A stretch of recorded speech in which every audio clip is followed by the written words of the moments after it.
Welcome to Chillin' 101. We hope this video helps. In this video, I will show how to remove front grille BMW 5 Series, only ways.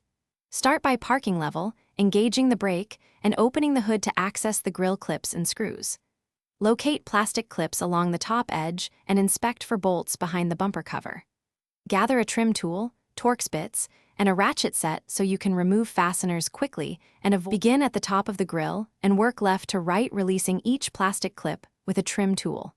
Press the clip center to unlock or gently pry the entire clip up if needed, taking care not to snap the plastic.